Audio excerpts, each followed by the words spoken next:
네, 오늘은 8강 177쪽에 제목이 어떤 거죠? 제목이 한번 읽어볼까요? 시작.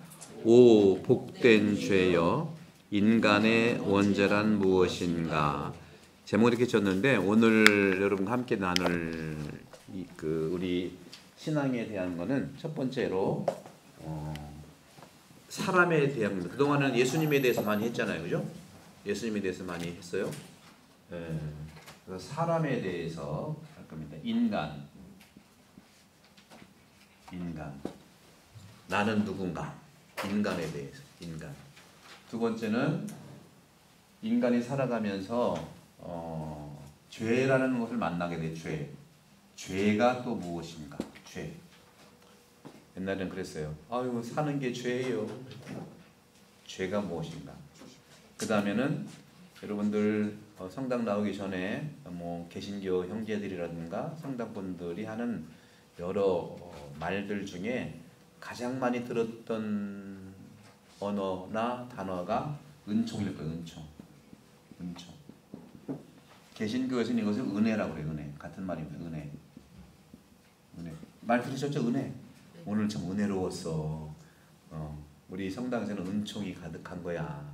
성모송에도 은총이 가득하신 마리아님 하고 나오잖아요. 그죠?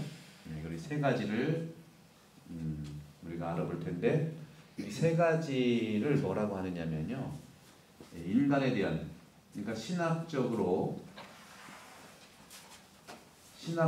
인간관이라고 하는 거예요. 인간에 대해서 신학적으로 알아보자는 거. 신학적으로 알아본다는 것은 성경을 토대로 해서, 그리고 2000년 동안 특히 초기에 우리 신앙을 토대로 해서, 그러니까 신앙의 인간관, 신학적 인간관이라고 얘기하는 겁니다. 여기에는 성경을 토대로 하는 거예요. 성경. 여러분들 성경을 많이 읽어보시면 인간에 대한 이해가 나올 거냐? 그럴 수 있지만 인간에 대한 연구를 해서 요약을 해서 이렇게 여러분께 말씀드리는 거예요. 성경을 많이 읽는다고 인간이 이런 거구나 알 수도 있을 수 있지만 그게 알기에는 좀 시간이 필요한 거죠. 그래서 오늘은 제가 말씀드리는 모든 내용들은 성경에서 다 나온 얘기들이에요. 천주교는요, 미사도 그렇고 여러분들이 모든 하는 말들이 성경을 토대로 하는 겁니다. 성경. 성부와 성자와도 마찬가지고 삼위일체 신앙이 우리 신앙의 가장 중심이라고 했잖아요. 근데 어떤 분들은 그렇게 얘기를 해요. 스님님, 삼위일체가 성경에 나와요? 그렇게 얘기를 해요. 삼위일체라는 말이 성경에 나올까요? 안 나오죠. 안 나온다고. 그러면 여러분들, 여러분 안에 여러분들이 홍삼이에요? 홍삼 아니잖아요. 그죠? 근데 여러분들 안에 홍삼을 먹어서 이 홍삼이 안에 있어. 그러면 여러분들은 홍삼은 아니잖아. 그죠? 근데 홍삼은 마음 속에 있잖아요. 그죠? 말이 없다고 없는 게 아니라 내용이 있으면 있는 거잖아요. 그죠? 그래서 삼위일체라는 말은 3세기, 4세기, 5세기에 공의를 통해서 성경에 나온 얘기, 그 다음에 우리 신앙에 대한 이야기를, 하느님이 성경이 있잖아요. 그죠? 예수님이 성경이 있잖아요. 그죠? 그 다음에 성령이 성경이 있잖아요. 그죠? 그거를 통칭을 한번 하자 해서 삼위일체라는 신앙 고백을 말하는 겁니다. 그러니까 삼위일체라는 말이 한 번에 생긴 게 아니에요. 320년부터 381년 61년 동안 연구하고 해서 삼위일체라는 말이 나온 거예요. 60년이나 걸려서 이 말이 연구하고 내용을 알아듣고, 거기에는 많은 이단들이 또 생겼고, 이게 이제 복잡한 겁니다. 그리고 완성이 되는 것은 451년에 완전히 완성이 돼요. 이렇게 완성이 되기까지는 중요한 회의가 4개가 있었거든요. 325년에 니케아 공의회라는 많은 주교님들이 모여서 이야기하고 연구하고 기도하는 거예요. 381년에는 콘스탄노플 공의회, 콘스탄티노플.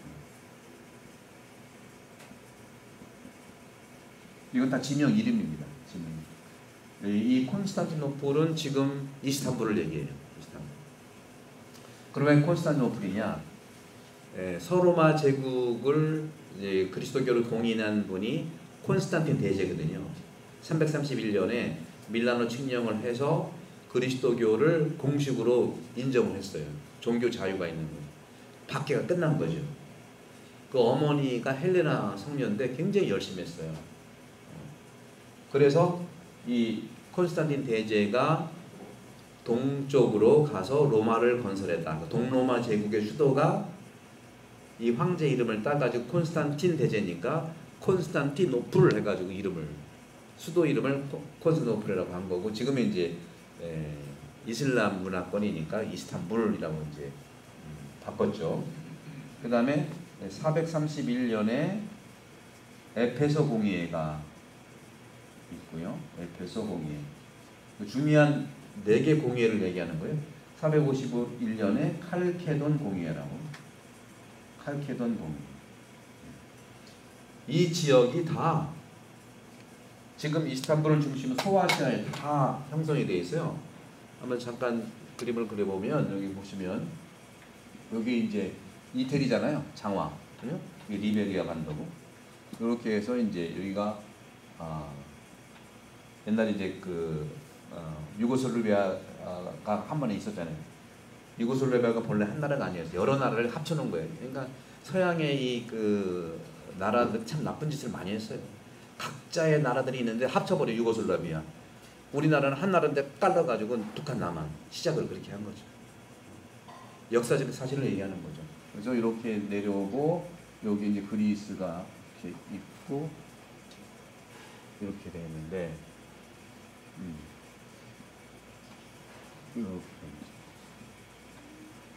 로마가 여기 있고 여기가 이제 이거만 얘기할게요. 그다음 콘스탄티노플이 이게 어떻게 된 거예요?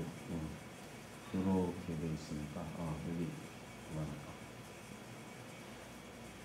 이쪽 이렇게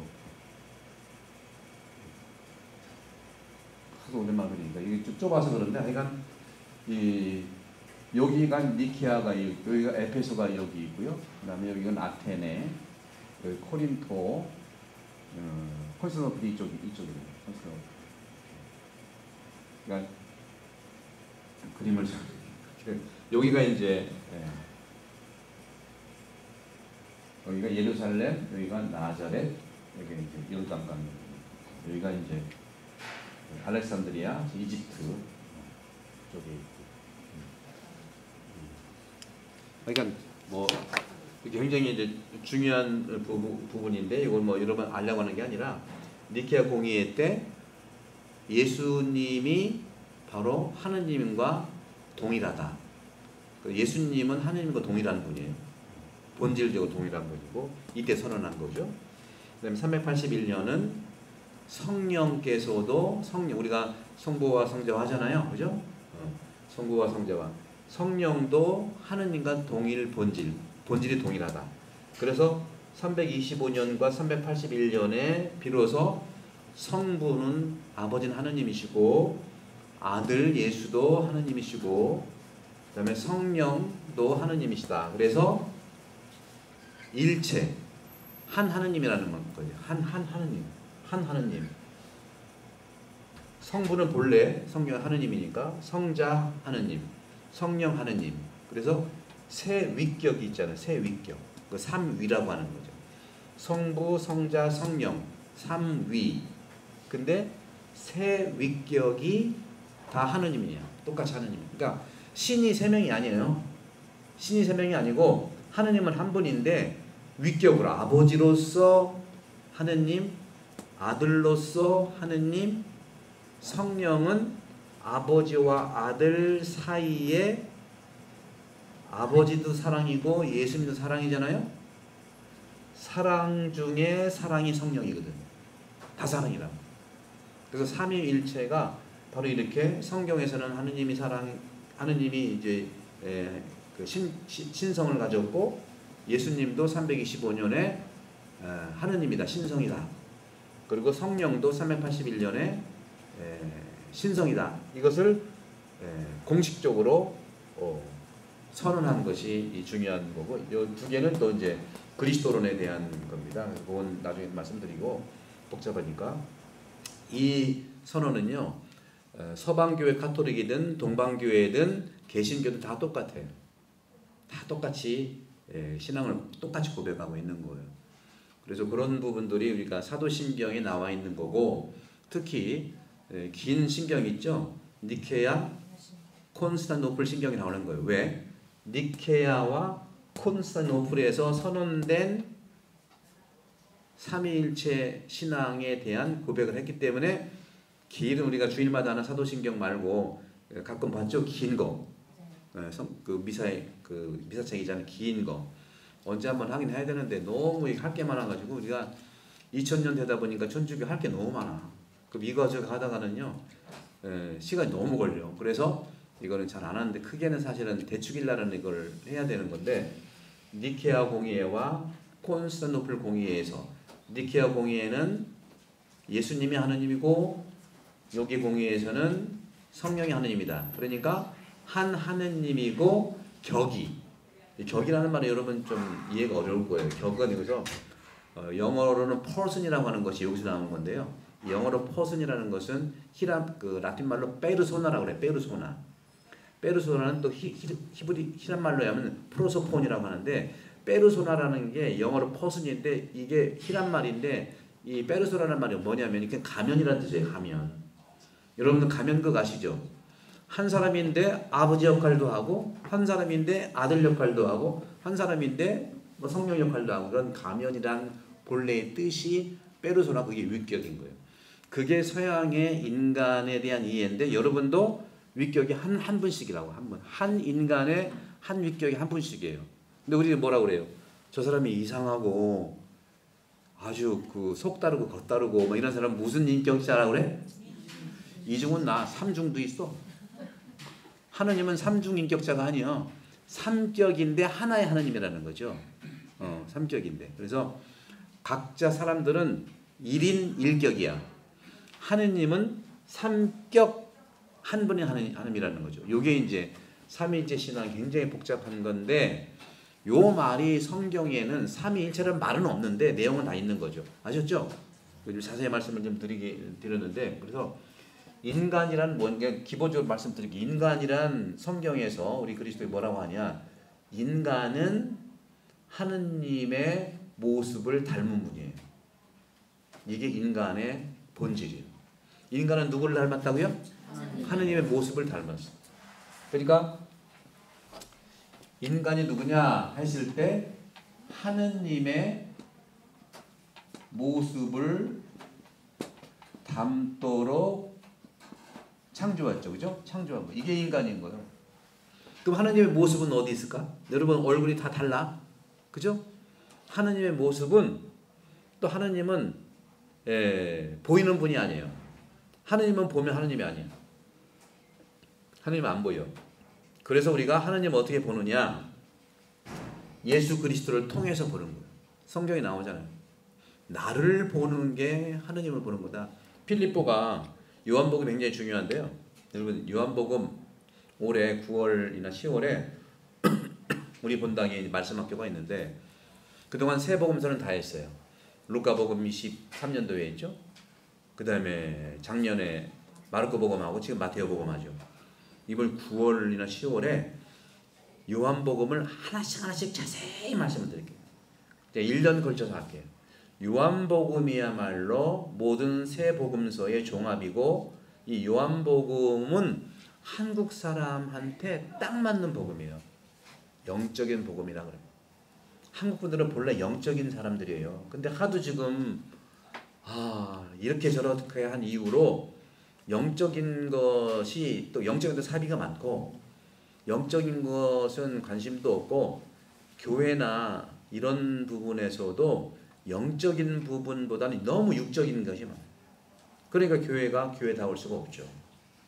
그런 부분을 오늘 말씀드릴 건데요. 그래서 인간은 하느님의 모습을 닮도록 하느님이 창조했어요. 그게 이제 여러분들 이 제목을 보시면, 교재 보실래요? 제목 보시면은 그 그림 어떤 그림이에요? 그림이 어떤 그림이에요? 예. 그 그림 한번 읽어볼까요? 그림 밑에 있는 거 시작. 하느님 모습으로 창조된 우리 인간 모두는 소중합니다. 하느님 모습으로 창조됐다고 하는 것은 거기 하느님께서 아담을 만든 다음에 코에다가 당신의 뭐를 불어넣었어요? 숨을 불어넣었잖아요. 루아흐라는 히브리 말도 바로 영이라는 뜻, 영. 하느님의 바람이라는 뜻입니다. 바람. 그래서 여러분들 바람 중에 굉장히 한국 사람들이 잘 쓰는 게 무슨 바람이야? 무슨 바람이야? 에? 춤바람? 치맛바람도 있죠. 에? 신바람이 바로 하느님의 바람이에요. 신바람. 근데 한국 사람들은요 굉장히 합리적이고 이성적인 부분이 있는데 이거보다는요 바람이 불어야 뭐든지 뭐 그래 바람. 특히 선거 때 뭐 북풍이다 무슨 문풍이다 풍이 그런 거냐 풍 바람. 한국 사람처럼 이 바람에 영향이 있는 나라는 거의 없을 겁니다.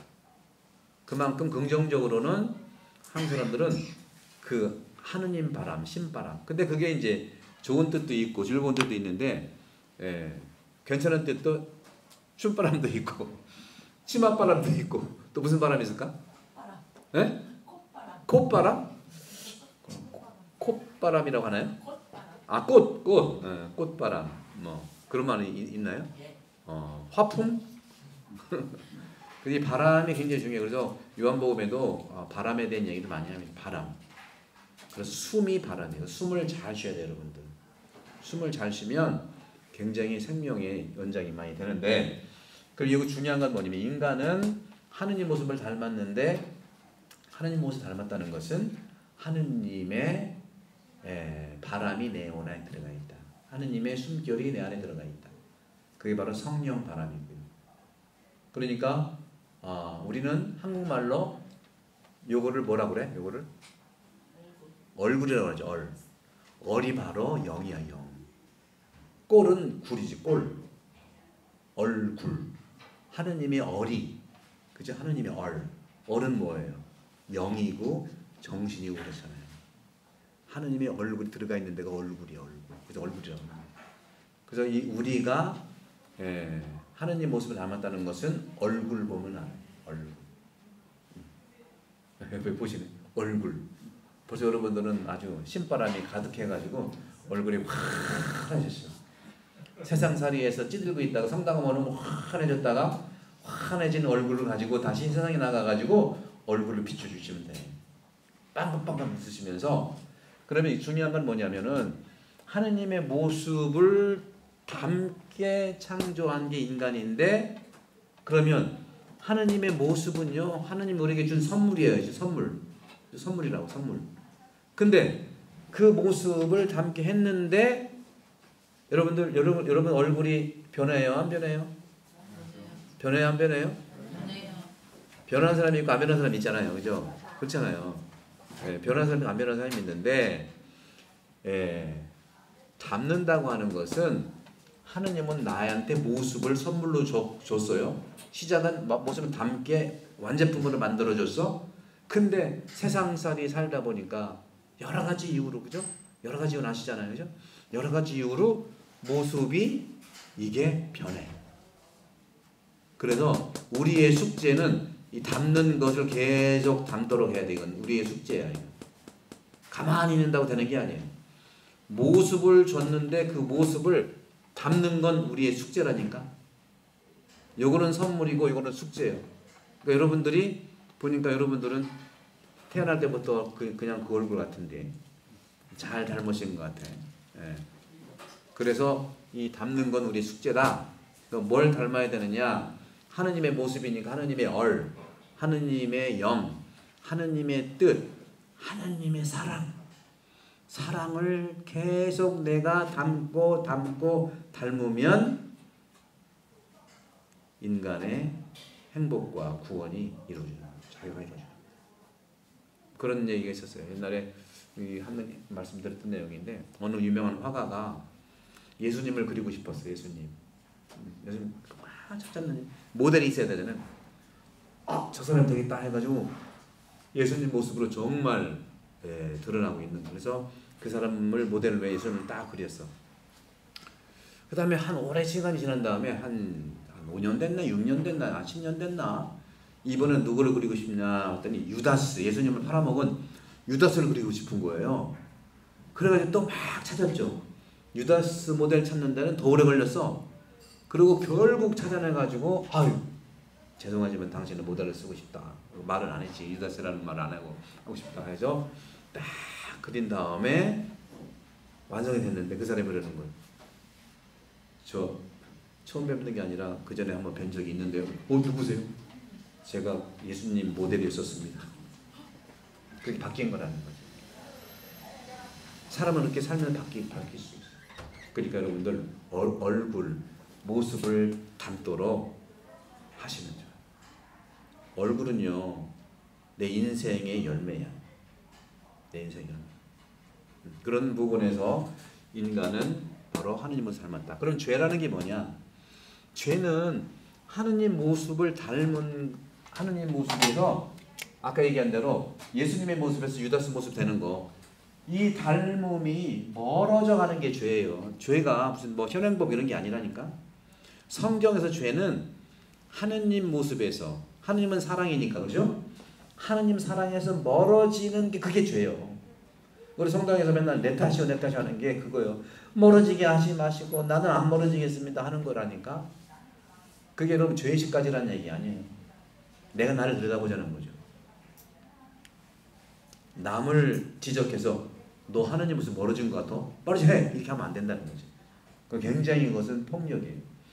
내가 스스로 내 얼굴 하느님 모습에서 멀어진 것을 내가 느껴야지. 너 멀어졌어. 그건 안 돼. 그건 대죄. 그거는 더 멀어지게 하는 거예요. 방향이 나한테 와야 되는 거죠. 내 탓이 오잖아요. 너무 네 탓이 오라 그래. 이게 굉장히 많아요. 이게 천주교 신자들 중에서도요. 성당 안에서만 내 탓이고 나가서는 다 남 탓이야. 뭐 다는 아니지. 다는 아니지. 그럼 죄가 뭐 아셨죠? 죄가 그러는 거? 그럼 은총은 뭐냐? 은혜. 죄인에도 불구하고 하느님이 우리를 구원해 주신다는 거예요. 우리를 의롭게 해준다. 이걸 이제 정확히 말하면 이거 의화라 그래. 의화. 의롭게 해주는 거다. 은총으로. 그 여기에는 굉장히 중요한 것이 뭐냐면 그런 면에서 인간과 죄와 은총과의 관계에서 의화되는 것. 우리가 죄를 지었고 하느님 사랑에서 멀어짐에도 불구하고 하느님께서는 예수 그리스도를 우리한테 보내주셔서 그분이 우리 죄를 짊어지고 은총을 주셔서 내가 의롭게 된다. 의롭게 된다. 이게 바로 의화하고 은총이에요. 그러니까 여기에는 어떤 것이 있으면 돼요? 믿으면 되는 거예요, 여러분. 믿음. 오늘 제가 강론도 핵심이 믿음이에요. 믿음이라는. 제발 여러분 오늘 강의 들은 다음에 믿음에 대한 부분들을 좀 단단히 가졌으면 좋겠어요.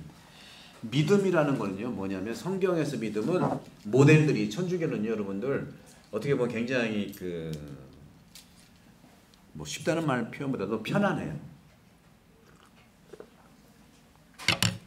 믿음의 모델이 있어요. 구약에서는 아브라함이 믿음의 모델이라는 거죠. 아브라함. 왜 믿음의 모델이냐? 아브라함은 하느님의 음성을 듣고, 그죠?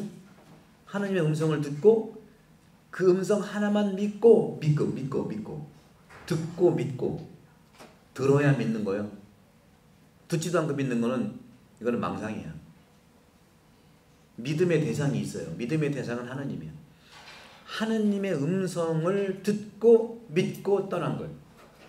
오직 하느님만을 믿었어요. 그래서 아브라함의 이 믿음의 유형을 뭐라고 하냐? 맹목적인 믿음이다. 그럼 한번 해볼까요? 시작. 맹목적인 믿음이다. 이게 우리 그리스도 신앙의 기본이에요. 아브라함이 맹목적으로 믿어야 돼요, 여러분들. 맹목적으로 믿어야 돼요. 근데 사람들은요, 하느님은 맹목적으로 안 믿고 옆에는 사기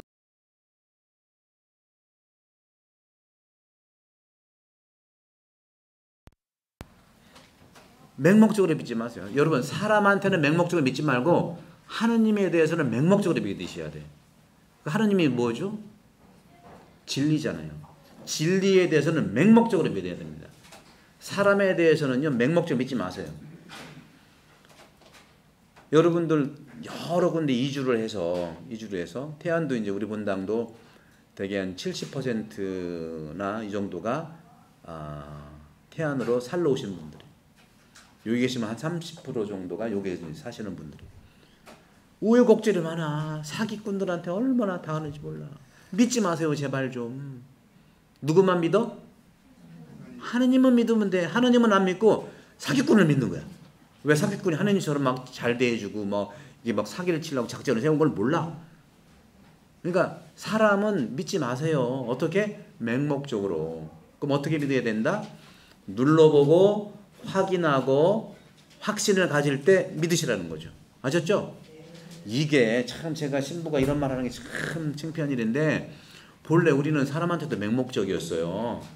근데 지금은요 거의 한 100년 지나면서 우리나라 문화가 오픈이 돼서 지금 전 세계가 글로벌 됐기 때문에 저는 이런 말씀 드리는 거예요. 참 안타깝게 오늘날에는 모든 게 아침에 서울에서 밥 먹고 저녁에 시드니에서 밥 먹고 그 다음날 뉴욕 가서 밥 먹고, 증시 보세요. 뭐 코스닥이니 이거는 한국이지만 뭐 미국 어디 막 계속, 여러분 주식도 여러분들 막 경계 없이 한 나라잖아요.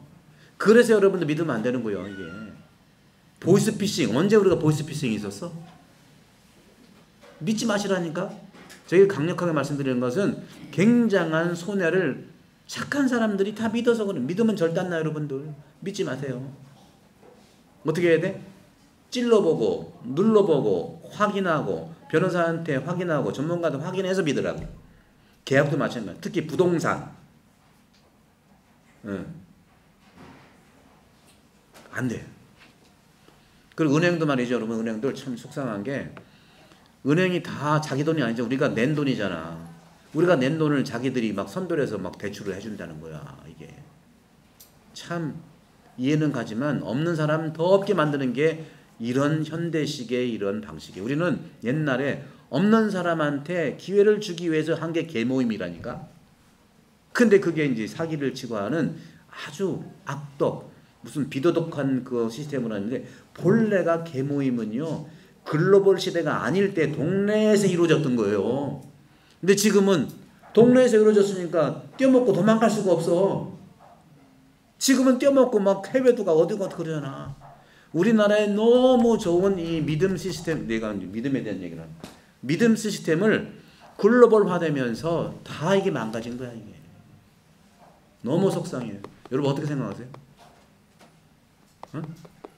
나 이렇게 막 흥분하는 게 너무너무 착한 사람들이 당하니까 그런 거야. 근데 여러분들 얼마 안 남았어요. 이제 한국이 중심이 돼서 한국식의 우리 믿음, 신용에 대한 거, 또 시스템에 대한 거 다 나올 겁니다. 언제? 한 500년 후에. 너무 길죠? 내가 볼 때는 한 50년만 지나도 될 것 같아요. 여러분 50년은 살 수 있어.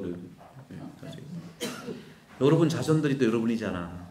그 우리가 해야 되고 정말로 해야 돼. 여러분들 신용카드라는 거 다 가지고 계시죠? 신용카드는 누구한테 줘? 신용 좋은 게 어떤 거라는 거예요? 신용 좋다는 게 어떤 거예요? 에? 돈 많은 사람? 약속 잘 지키는 거? 어떤 약속이죠? 제가 말씀드린 실적 좋은 사람이에요. 약속이 그러면 실적. 우리가 실적 좋으면 누구는 못해고, 있는 사람들은 실적 좋을 수 있지요. 있는 사람 돈 넣고 돈 먹기가 그런 시스템인 거예요. 여러분들 우리나라 계모임은 어떤 거예요? 계모임 있는 사람이 양보하는 거예요. 그렇잖아요. 계모임 자체가 그래. 우리가 두레라든가 향약이라든가 이 개라든가 이것이 지금도 이제 개가 있잖아요. 무슨 개가 있어? 어촌개. 그게 그거예요. 왜? 어촌에 대한 이런 시스템은 서양의 시스템하고 잘 안 맞으니까, 생활이니까. 근데 그 어촌계라는 것도 우리 전통적인 우리 한국의 정서를 알아야 되는 거예요. 근데 그것도 갑질할 수 있다는 거죠. 뭐든지 한국은요, 개라든가 향약이라든가 두레가 협력이에요. 협력. 없는 사람은 조금 더 이렇게 양보해주고, 그 없는 사람은 정말 감사하고, 있는 사람은 정말 배려해주고 사랑해주고. 이런 게 우리나라의 조선시대, 고려, 고구려 그때였다는 거죠. 우리나라가 못 살았던 나라가 아니에요, 여러분들. 우리가 조선 말기에 조금 이게 좀 부패하고 뭐 이래가지고 우리나라 사람의 잘못이 아니고 이 외국의 이런 그 제국주의들이 들어와서 우리가 그렇게 된 겁니다. 이거 그 말이 딱 맞아요. 고래 싸움에 조선 터진 거야. 그건 분명히 아십시오, 여러분. 저는 친일파 이런 말 말하고 싶지 않아요. 다 그게 고래들의 싸움이 우리들이 점령을 한 겁니다. 고래가 누구겠어요? 16세기부터 고래들이 엄청 많았어. 고래한테는 미안해. 그냥 상징적인 거야 이거. 리베리아 반도부터 시작해가지고 포르투갈, 스페인, 이태리 아주 그 사람들은 남미 다 쓸어버리잖아요. 그 다음에는 17세기, 18세기, 19세기 이쪽은 누구예요? 고래 중에 고래가 누구예요? 영국하고 프랑스야. 북미 다 쓸고 아시아 다 쓸어버렸어. 거기에 일본은 또 부안해동 해가지고 말이지 아시아 사람인데도 여기에 딱 붙어가지고 말이야. 중국 힘들게 하고 한국 힘들게 하고 우리끼리 그렇게 한 거예요. 그 간자가 있긴 있어요. 항상 간자가. 그거 알고 있어야 돼 우리가 여러분들. 그냥 가는 게 아니에요. 이런 시스템들에서 뭐든지 그래서 저는 들어온 건 안 아프고 우리가 좋다 이 얘기가 아니고요. 정신을 우리가 살아야 돼. 근데 제가 볼 때는요. 한국 문화 모든 문화에 복음적 가치의 정신이 남아있는 문화로 남아있고 하는 데는 딱 한 군데밖에 없어요. 나머지는 다 뭐 저는 서구화라는 말 쓰고 싶진 않아요. 다 글로벌화라는 말씀을 드리고 싶어요. 글로벌화. 제가 입고 있는 옷도 이 옷도 우리 게 아니잖아요. 근데 우리 게 됐지 이제. 여러분도 지금 뭐 한복 입고 다닐 수는 없잖아요. 그럼 다 여러분 이름이 우리 게 아닌가? 아니에요. 이제 우리 거라고 이게. 편안하잖아요. 그죠? 본래가 우리의 옷은 어떤 거였어요? 한복이었잖아요. 여러분 한복은 요즘 언제 입죠? 명절 때. 우리도 세례받을 때 입어. 한복이 이제는 축제복이 됐어. 그죠? 축제. 기쁠 때 뭐 명절이 기쁘잖아요. 그죠? 그래서 여러분들 세례받을 때 8월 1일 더워가지고 참 힘들겠다. 그죠? 12월이면 여러분 지금도 이쁘지만 한복 입으면 너무 이쁠 것 같은데. 근데 한복하고 지금 여러분 입은 옷하고 어떤 차이가 있을까요? 뭐가 편해요? 뭐가 어떤 게 편해요? 그렇죠? 한복은 어때요? 불편해? 뭐 어디에 불편하죠? 그치? 활동하는 데 불편하고. 그래서 서양 사람들이 이런 옷 입고 쳐들어온 거예요. 우리나라는 그걸 자세히 봐야 됩니다. 우리나라는요. 한복은요. 영적인 편안함이야. 내적으로 얼마나 편안한지 몰라. 치마를 입고 안에 다리를 꼬았는지 꼬부는지 몰라. 또 내 편한 데는 앉는 거야 이게. 그걸 아셔야 돼. 그리고 여러분 지금 허리띠 다 하셨죠? 우리는 허리띠가 없어. 우리는 뭐예요? 끈이야 끈. 여러분들 허리띠라는 건 구멍이 있어가지고 실망하잖아. 아이고 내가 살쪘네. 살 뺐네. 끼어대고 막 끈은 뭐예요? 배부르면 좀 풀으면 되고 배고프면 좀 땡기면 돼. 그렇죠? 이런 영적인 나라의 문화가 지금 대박을 터뜨리는 게 K-팝이라 그냥 나오는 게 아니라 그런 문화 안에서 나오는 거예요. 여러분 우리 한국의 대단한 민족의 문화를 제가 이제 인간에 대한 말씀을 드리고 하느님 모습을 닮은 그런 문화가 엄청 많은 게 한국 사람들이에요. 저는 그게 다 보여요. 엄청나게. 그래서 그런 부분에서 이 한복이라고 하는 것, 그래서 요즘에는 뭐 개량 한복이라고 막 그러는데 개량이란 말 쓰지 말자. 생활 한복이라고 하고. 그래서 제가 아까 말씀드린 대로 우리나라가 글로벌화 시대에 굉장히 경쟁력이 센데 그게 왜 그렇겠냐? 영적인 내적인 그런 가치를 살기 때문에 그렇고 우리나라 문화의 모든 면에서 남아있는 거는 음악, 예술 이 부분에는 남아있어요. 근데 그거는 예술인들 하는 거잖아요. 우리 서민들, 보통 국민들이 남아있는 우리 정신의 인간, 은총 이런 관계에서 남아있는 분야는 어떤 걸까? 매일 만나는데 어떤 걸까요? 제가 뭐 그러면 주관식 어려우니까 객관식을 해드릴까? 네. 온 문화에 남아있다. 두 번째, 음악 문화에 남아있다. 세 번째, 음식 문화에 남아있다. 다섯 번째, 영화에 남아있다. 어디 남아있을까? 어디 남아있을까? 여기는 음식도 이게 참 혼밥 먹어서 참 이상하게 됐지만 음식이 남아있어요. 음식. 우리는 그렇잖아요. 우리는 좀 그 부분도 우리가 좀 생각을 볼 필요가 있는데, 저도 이제 로마에서 살 때 또 호주에서 살 때 보면은 서양 사람들은요 밥 하는데 시간이 많이 안 걸려. 그냥 가서 마트 가서 쭉 사가지고 쭉 끓여 놓은데, 우리는 엄마가 며칠부터 김치 담아야지, 또 뭐 간장 졸여야지, 또 음식 만들어야지, 또 뭐 해야지, 또 반찬이 또 구척 반찬이 있어야지. 또 같은 반찬 있으면 어떻게 해요? 안 먹어. 같은 반찬 아침에 먹고 점심도 안 먹어. 그게 나쁘다는 얘기가 아니라, 그래서 우리 여성분들이 사회적으로 활동하기에 참 어려운 게 우리 음식 문화의 그런 부분이 있어요. 일이 너무 많아. 그래서 오죽했으면 바깥 사람 안 사람이라고 그랬어.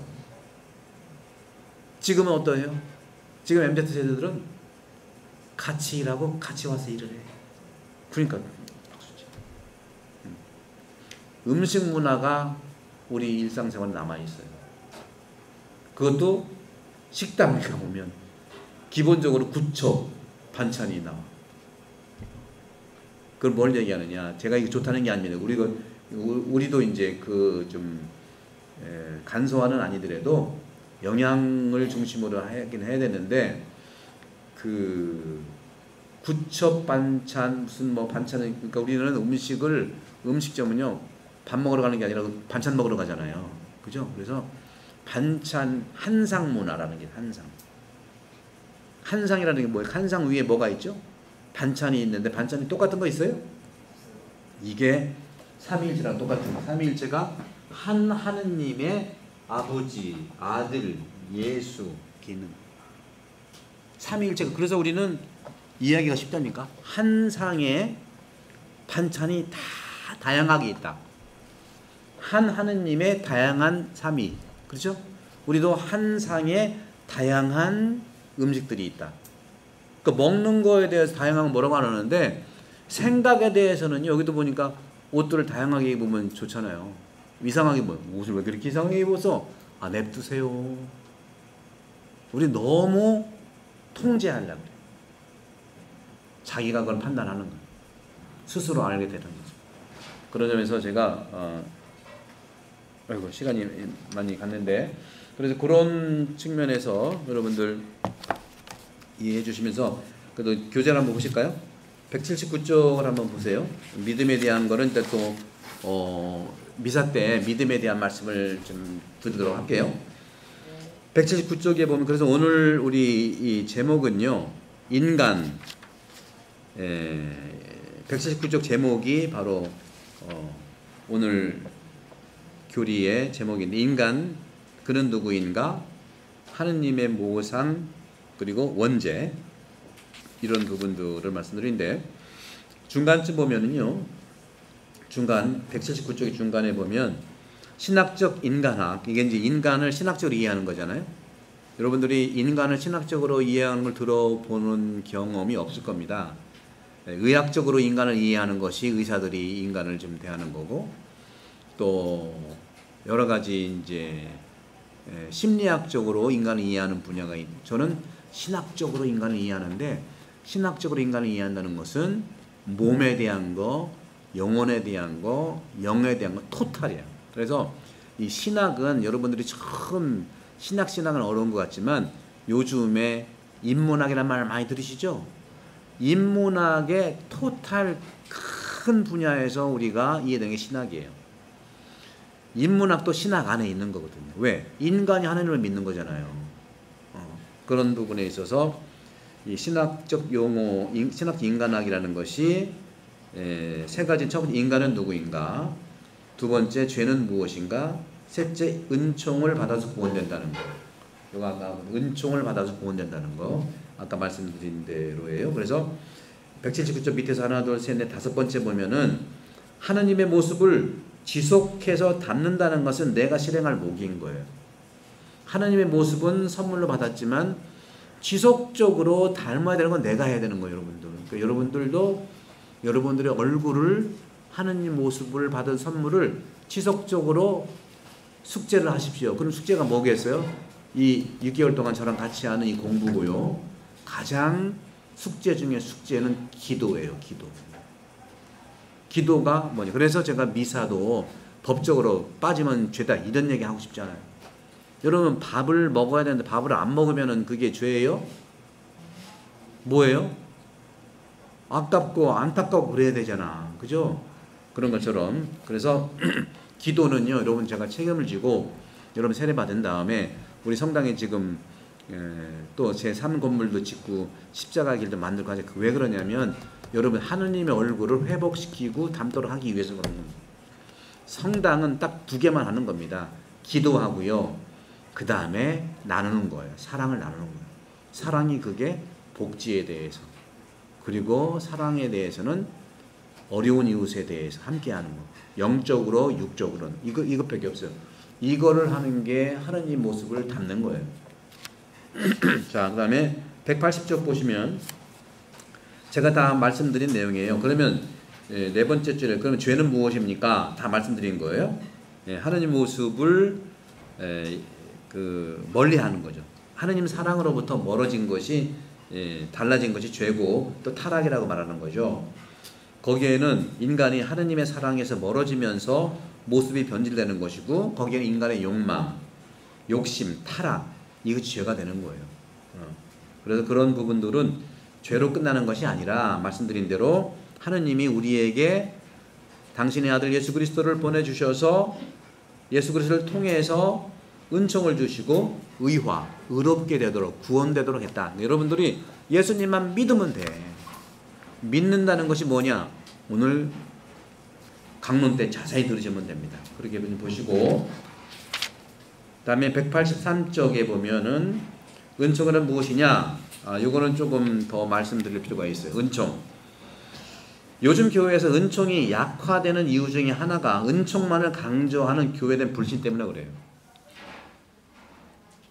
내가 죄를 지어서 멀어졌는데 주님의 은총으로 내가 나의 결핍과 나의 죄를 이겨내고 서로 연대해서, 말씀드렸죠?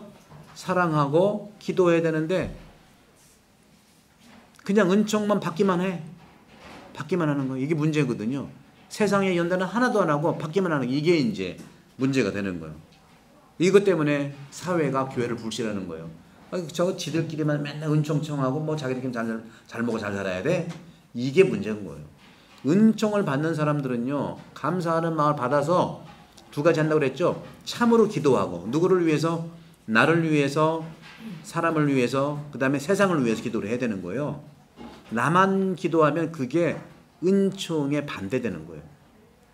그래서 우리가 사는 사회는 인간 안에서 184쪽 연대를 통해서 하나의 힘을 받는 겁니다.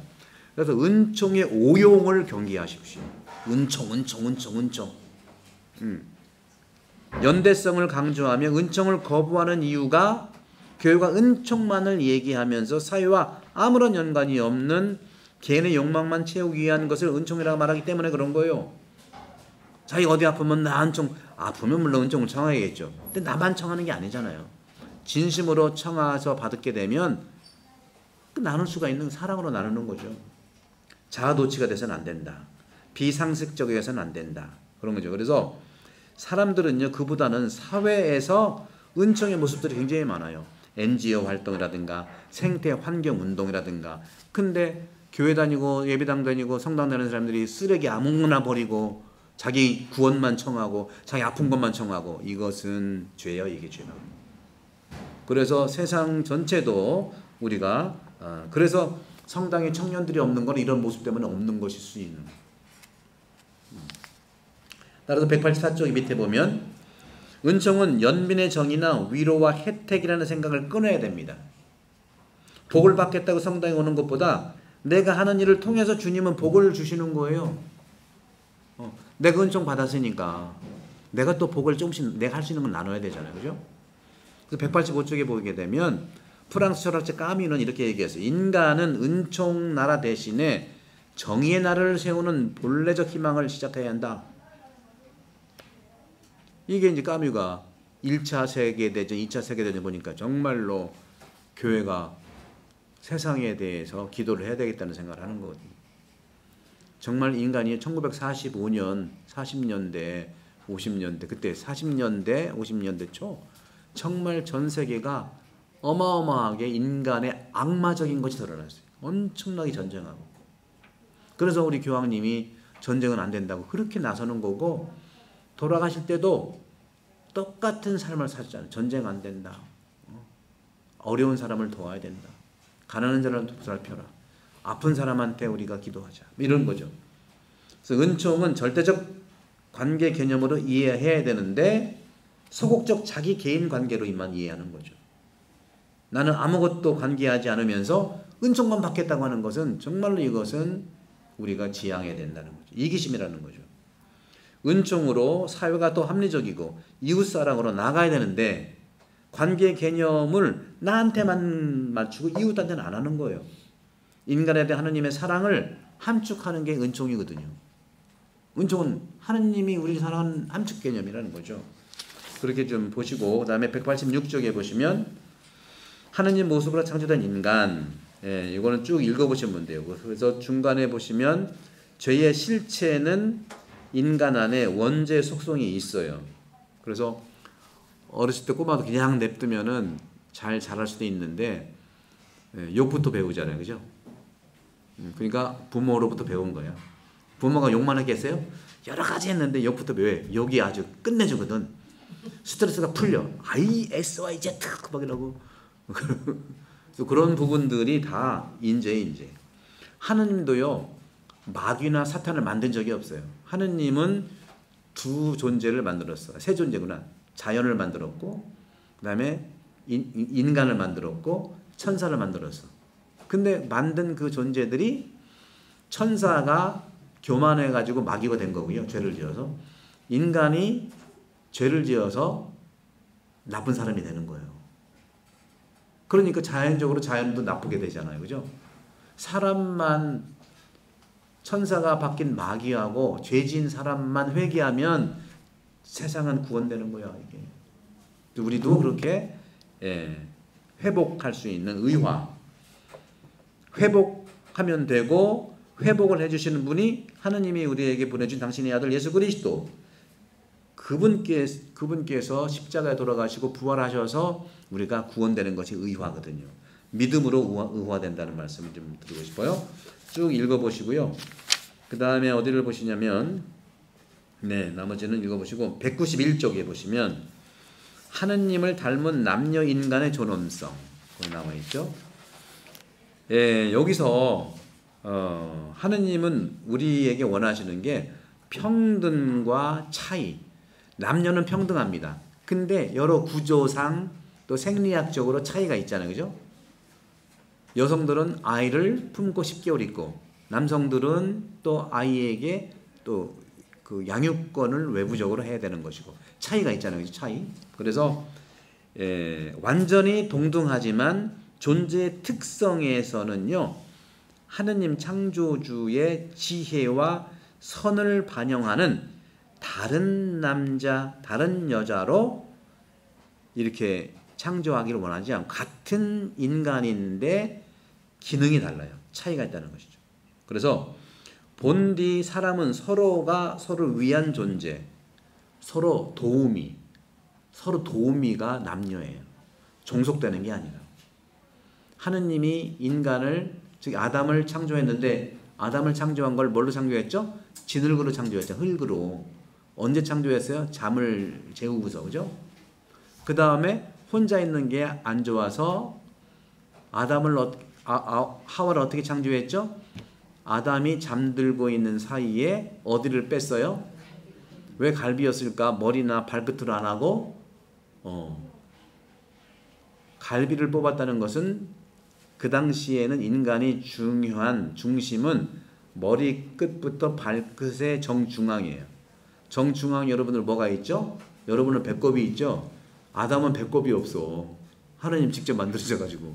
그래서 배꼽 쪽으로 가니까 갈비를 꺼낸 거야. 인간 중심에서 나왔다는 뜻입니다. 그냥 갈비했다니까 아이고 여자는 남자들의 갈비에 종속적이네. 착각이야. 그렇지 않아요. 그리고 남자 창조와 여자 창조는 남자를 먼저 만들고 여자를 나중에 만든 게 아니라 동시 창조예요. 아담을 만들 때는 남자가 아니었어요. 그냥 아담이었어요. 그래서 저도 키가 아담하잖아. 그죠? 예, 아담인 거예요. 아담은 아담이에요. 예, 그 아담이라는 말 뜻은 흙에서 왔던 흙이란 뜻이야. 아담아. 흙에서. 인간 중심, 아담의 중심에서 나온 게 바로 하와예요. 그래서 하와가 창조되자마자 그때부터 성경은 남자 아담, 여자 하와라고 해요. 그래서 남녀는 동시 창조예요, 여러분. 이런 부분에서 절대 차별이 없다는 말씀을 드리고 싶어요. 평등하다는 말씀. 그래서 인간은 그런 점에서 중요한 것이 공동체성에서 네 가지가 중요해요. 절부 거기는 없는데 보세요. 하느님 모습을 닮았기 때문에 존엄한 거예요. 우리는 존엄성이 있다. 다 같이 한번 해보자. 존엄성. 시작. 존엄성. 두 번째는 남녀가 평등해. 평등성. 시작. 평등성. 평등은 자유가 있다는 거예요. 남녀가 똑같이 자유가 있는 거예요. 평등성. 그래서 조선에서 스스로 천주교 받아들여서 많은 여인들이 같이 성당에 다니는 겁니다. 평등성. 오늘날도 우리나라의 거의 80% 70%가 여성 신자가 많아요. 예, 그렇게 보고 다음에 세 번째는 아까 한국 문화가 구척반상이지만 한상 문화잖아요. 그죠? 한상 문화에 어떤 음식들이 있어요? 똑같은 음식이에요? 다양한 음식이에요? 다양성. 인간 다양성. 여러분도 얼마나 다양하니까 아름다워요. 다양하다니까. 근데 우리는 다양하니까 힘들어. 그냥 끼리끼리 만나. 애들은 애들끼리, 어른은 어들끼리, 끼리끼리. 가끔은 그렇게 될 필요가 있겠지만 다양성. 여러분들 끼리끼리 한번 간장만 하고만 밥 먹어봐. 김치하고만 밥 먹어보세요. 그거 끼리끼리잖아. 다양하게 있어요. 그러려면 예수를 만나고 믿음을 여러분들이 기르면 충분히 가능하다는 말씀입니다. 끝으로 네 번째는 뭐냐? 우리 그리스도교 공동체에서 필요한 것은 일치성이 하나 되는 거. 하나 된다는 것은요. 포미티, 겉으로 획일이 아니에요. 하나는 다양성하지만 여러 존재지만 한 자리에 있는 거. 이게 그러니까 한상 문화가 일치예요. 이게 또 책임감이기도 하고 그렇게 이제 보시고 시간이 다 됐으니까 나머지는 190, 193 한번 읽어보시고 오 복된 죄요. 여기서는 이제 성경에서 194쪽에 보게 되면 성경에서는 하느님께서 우리를 죽지 않는 영원한 존재로 만드셨어요. 근데 죄가 인간의 죽음을 가져온 거죠. 그러니까 죽음이 없이 창조됐는데 죽음이 온 건 죄 때문에 그래요. 성경의 얘기가 그래요. 죽음은 죄로부터 왔다. 그런데 예수님께서 그 죄를 이기시고 없애시고 우리를 구원하신 거예요. 우리도 영원히 살 수 있는 거죠. 그래서 부활신앙이 바로 영원히 사는 증표고 성경에서 얘기를 하는 것이고 예수님께서 죽음의 고리를 끊으셨고 구원자가 되셨다는 것이죠. 그래서 저는 오늘 여러분들 그 밑에 194쪽의 밑에서 하나 둘 셋 네 번째 아담과 하와도 모든 걸 다 가지고도 선악과를 아는 나무를 먹으면 하느님처럼 된다는 유혹에 빠진 거예요. 욕심이 없고 유혹은 끊임이 없습니다. 따라서 악이 어디서 오는지를 찾았지만 해결하지 못했다고 아우구스티누스 성인은 얘기하는 거죠. 이처럼 데살로니가 후서 2장 7절에 악의 신비는 경외의 신비, 디모데후전 3장 16절 경외의 신비에서만 밝혀지기 때문이다. 경외의 신비라는 건 뭐냐면 하느님의 이러한 신비롭고 경외스러운 예수님을 통해서 우리를 구원해 줬다고 하는 거죠. 우리는 악하고 싸울 수 없어요. 악은 우리보다 더 세. 악이 분명하다면 여러분들 도망가는 게 최고예요. 악한 사람 여러분들 만나지 마세요. 나한테 사기친 사람 만나지 마세요. 내가 늘 당해낼 능력이 없어. 그 사람은 몇 년 동안 몇십 년 동안 연구하고 준비하고 내가 무방비해. 당할 수밖에 없어. 그러니까 이거 아니다 싶으면 절대 만나지 마시고. 그래서 이런 점에서 우리가 좀 말씀을 좀 드리고 싶고 오늘 미사 때 우리가 믿음에 대한 말씀을 좀 드리고 싶은데 은총을 받는다고 죄를 추구하는 것이 아니라 바로 죄를 통해서 내가 하나님께 갈 수가 있다고 하는 거. 이게 창세기 3장 15절의 말씀이죠. 그래서 아우구스티누스 성인은 아담과 하와가 지은 죄를 복된 죄라고 그랬어요. 죄를 지으면 안 되겠지만 그 죄를 통해서 내가 회개하고 더 하나님께 가까이 갈 수가 있는 거예요. 부러진 팔이 더 튼튼해집니다. 부러진 팔. 안 부러지고 계속 쓰고 쓰면 절단나. 그렇기 때문에 여러분들 죄로 하느님께서는 당신 아들을 우리에게 보내주셨다고 하는 것을 이제 말씀을 좀 드리고 오늘 믿음에 대한 것도 보고 믿느냐 안 보고 믿느냐 이 부분들을 오늘 강도 때 잘 들어보세요. 보고 믿을 것은 확실히 보고 믿으시고요. 그런데 보고 믿으라고 했는데 보고도 안 믿는 게 문제예요, 여러분. 근데 보고 믿으라고 했는데 안 보고 가짜뉴스 만들고 그 다음에 안 보고 믿으라고 했는데 안 보고 믿는 것은 하나님과 진리라고 그랬죠. 그죠? 하나님과 진리에 대해서는 아무 관심이 없고 세상 거에만 안 보고 믿으려고 그래. 세상 거는 보고 믿으셔야 돼. 그런데 보고 믿으라니까 자기가 안 본 가짜뉴스까지 만들어서 하는 건 문제가 심각한 거고 이건. 안 보고 믿는 건 하느님을 절대로 안 보고 믿어야 돼요. 이 말씀. 접촉하고 기도하고 진리와 가까이 하고 그러면 여러분들 분명히 영생을 얻을 수 있겠습니다. 성부와 성자와 성령의 이름으로 아멘. 영광이 성부와 성자와 성령께 성부와 성자와 성령의 이름으로 아멘. 수고하셨습니다.